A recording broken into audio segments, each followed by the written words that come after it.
I'm Diana Falzone, and this is 4for4 SciTech. An unmanned rocket to the International Space Station exploded just seconds after leaving the launch pad in Virginia.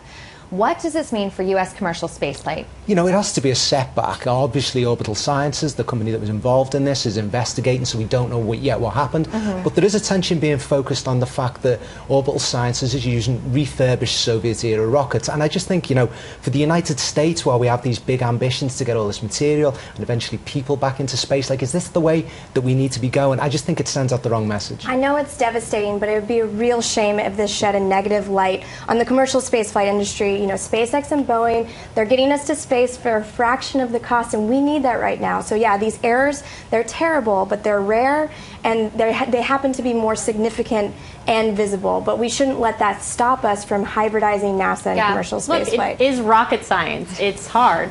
But spending for NASA has been cut dramatically since the 70s, and there's been a big push to privatize, as Lauren said. But I think when we see accidents like this, we have to take a step back and ask, is this really the way to go? Right, but it's not necessarily a good look when Russia's picking up the slack and sending the supplies. Some U.S. retailers shun Apple Pay and are eyeing rival payment systems. Does this spell trouble for Apple, Gab? Apple Pay was the big hope for mobile payments because people thought that if anyone could get retailers and consumers on board, it would be Apple. If retailers are going to say, no, we don't want to work with Apple, I think that it could be a real setback for the whole mobile payments category.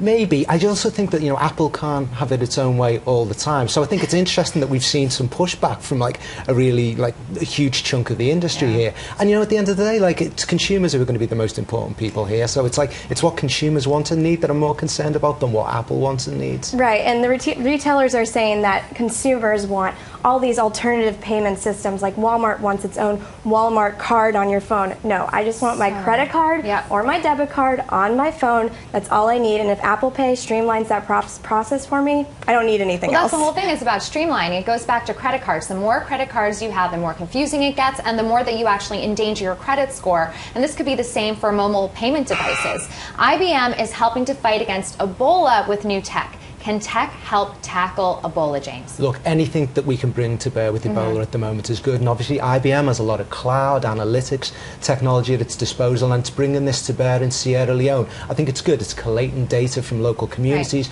trying to basically map where the disease is spreading. And hopefully they can expand this to other places. Now, how can you really argue with this? I mean, they're taking a very organized, methodical approach to fighting this terrible disease, and hats off to them. And they're using, you know, text messages and phones, and epidemiologists are learning that you can go beyond that and even use social media like Facebook and Twitter to pinpoint these hotspots of where epidemics might occur, like the benign things that we say, like, oh, I'm sick or I'm having a fever.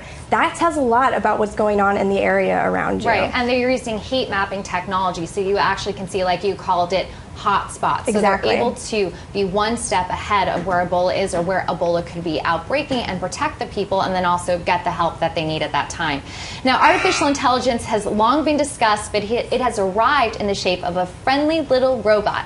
Could a robot be your new best friend, Lauren? Not could. They are in Japan already. There's roboticists in that country that have created human life-like robots, and they can do a whole range of things. They've been using them as caregivers, or, you know, people to give comfort in hospitals, as proxies for relatives that are in distant countries, or even extensions of yourself. This one roboticist created a full version replica of himself. Cloning. It's very eerie, but it's really cool. I've seen some early prototypes of these robot toys and dolls, and I haven't been all that impressed, honestly. I think when it comes to exports from Japan, I much prefer the cat cafes where you can snuggle with kittens while you enjoy a latte. I think this is just way too creepy for me. Yeah, robots, let's keep them on the production line. Let's let them do robot things. Like, I'm not going to go to a robot rather than going to a person. Well, I have to say, they can help with productivity. Having somebody there that shares your goals. Yeah, but you're going on the slippery slope, like Elon Musk said, that AI could be creating a demon. Everyone says they can control the monster, right? Think about Frankenstein,